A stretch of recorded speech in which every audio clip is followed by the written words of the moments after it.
बड़ी खबर छत्तीसगढ़ से। चैतन्य बघेल को ईडी का समन और आज ईडी दफ्तर में चैतन्य बघेल को पेश होना होगा। रायपुर के ईडी दफ्तर में पेश होना होगा। 10 मार्च को ईडी ने छापेमारी की थी। चैतन्य के 14 ठिकानों पर रेड हुई थी और भारी मात्रा में कैश बरामद हुआ था। और इसी मामले में पहले चैतन्य को बुलाया गया था, लेकिन चैतन्य ने वक्त मांगा था। और अब जानकारी मिल रही कि चैतन्य आज ईडी दफ्तर आ सकते हैं। आज उनसे पूछताछ होगी। चैतन्य बघेल भूपेश बघेल के बेटे हैं और उनके 10 ठिकानों पर छापेमारी हुई थी, जिसके बाद आज उनको पूछताछ के लिए रायपुर के ईडी दफ्तर में बुलाया गया है। और बात गुजरात की। गुजरात के वडोदरा में हुए दर्दनाक हादसे में 3 परिवारों की होली के त्योहार को मातम में बदल दिया। रईसजादे की गाड़ी से 3 परिवारों का घर जो है उजड़ गया है। रिपोर्ट देखिए।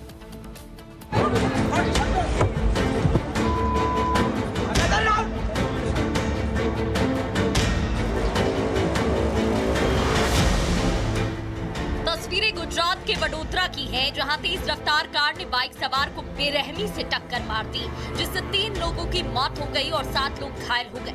मृतकों में एक बच्चा भी शामिल है। इतना ही नहीं, कार के परखच्चे उड़ गए। हद तो तब हो गई जब कार चालक ने मासूम लोगों को कुचलने के बाद गलती मानने से इनकार करके सारा दोष बाइक सवारों पर मढ़ दिया और बोला कि मैंने कुछ नहीं किया। जब लोगों ने उसे पकड़ने की कोशिश की तो उसकी नौटंकी शुरू हो गई और निकिता निकिता नाम लेकर चिल्लाने लगा। इतना ही नहीं, थोड़ी देर बाद जोर जोर से ओम नमः शिवाय बोलने लगा। निकिता मेरी अंकल अंकल ओम नमः शिवाय ओम नमः शिवाय ओम नमः शिवाय। घटना करेली बाग इलाके के मुक्तानंद सर्किल के पास 13 मार्च रात 12:30 बजे की है।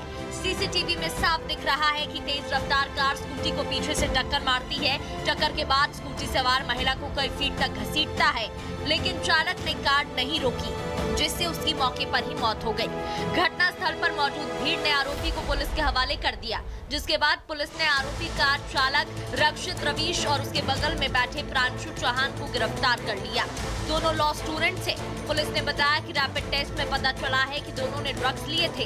एक्सीडेंट के बाद दोनों आरोपियों के ब्लड सैंपल लिए गए। रिपोर्ट आना बाकी है। कार चालक ये भी बहाना बना रहा है कि एयरबैग खुलने के कारण उसे सामने दिखाई नहीं दिया।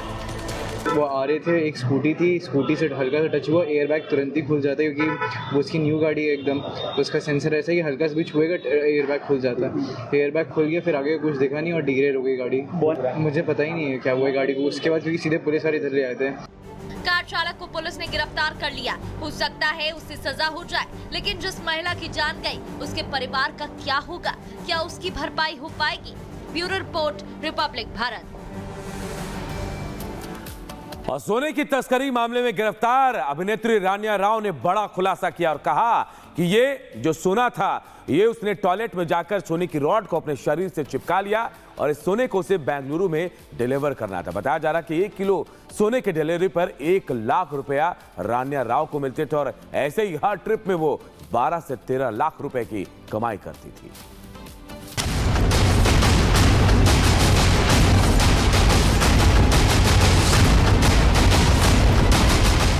सोने की तस्करी में पकड़ी गई अभिनेत्री ने बड़ा खुलासा किया है।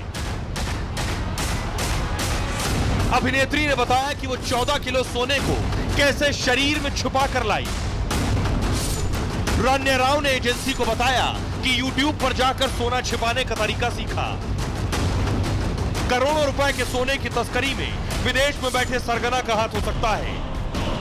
रानिया ने बताया उसे एक शख्स लगातार फोन पर ऑर्डर दे रहा था तस्करी के काम को कैसे अंजाम देना है। 3-4 महीने में जो स्मगल हुआ है, इनके रिपोर्ट के आधार पर बोलना है तो यही 3-4 महीने में ज्यादा हुआ है स्मगलिंग वगैरह। और उनके साथ संबंध है, कुछ मीन इनके एकदम डायरेक्ट लिंक है कुछ मंत्रियों के साथ।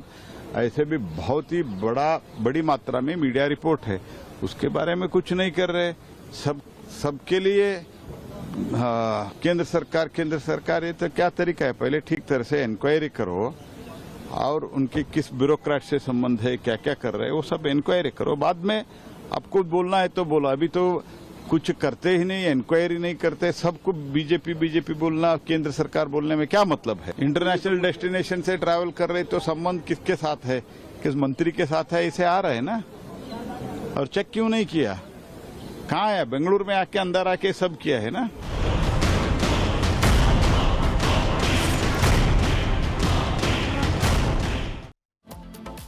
इधर यूपी एटीएस को एक बड़ी कामयाबी मिली है। यूपी एटीएस ने एक आईएसआई एजेंट को गिरफ्तार किया है और बताया जा कि आईएसआई एजेंट जो है वो हनी ट्रैप में फंसकर भारत की जानकारी पाकिस्तान के खुफिया एजेंसियों को भेज रहा था।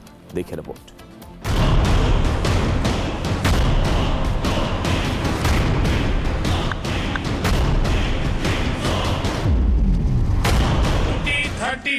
तक अंतरिक्ष में भारत का अपना स्पेस स्टेशन होगा।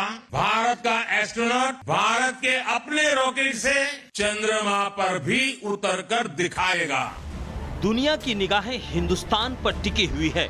अगले साल तक अंतरिक्ष में इंसान भेजने की तैयारी है, लेकिन पाकिस्तान इस मिशन में खलल डालने की कोशिश में जुटा है। TVD-1 का सफलतापूर्ण प्रज्वलन +5 सेकंड। पाकिस्तान की खुफिया एजेंसी गगनयान मिशन में सेंधमारी की कोशिश में है।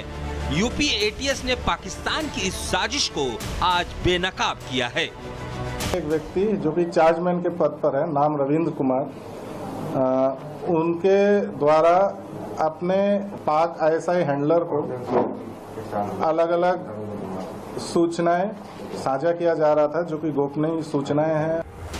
रविंद्र कुमार ने नेहा नाम की आईएसआई हैंडलर जो बहुत संवेदनशील जानकारी साझा की थी। आईएसआई ये हनी ट्रैप मॉडल लंबे समय से चला रहा है। वो लोगों को फांसते हैं और उनसे जानकारी निकालते हैं, जो राष्ट्रीय सुरक्षा के लिए बहुत बड़ा खतरा है।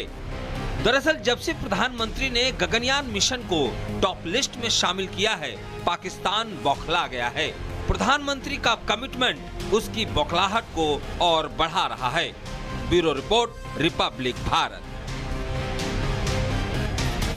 और जिस दरिंदे ने इराक में सैकड़ों लोगों की जान ली, हजारों परिवारों को उजाड़ दिया, उस दरिंदे अबू हजमी का आखिरकार अंत हो गया। जी हां, एक स्पेशल ऑपरेशन में उसे मार गिराया गया है। ये मोस्ट वांटेड दुनिया भर के लिए परेशानी का सबब बना हुआ था।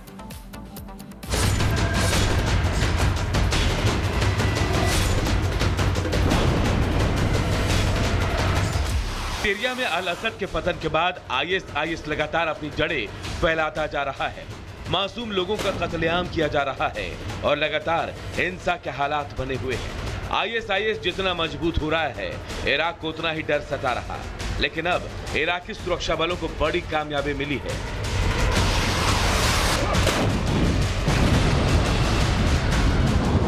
दरअसल एक स्पेशल ऑपरेशन में इराकी खुफिया सेवा और अमेरिकी नेतृत्व वाली गठबंधन सेना ने आईएसआईएस के टॉप लीडर और खूंखार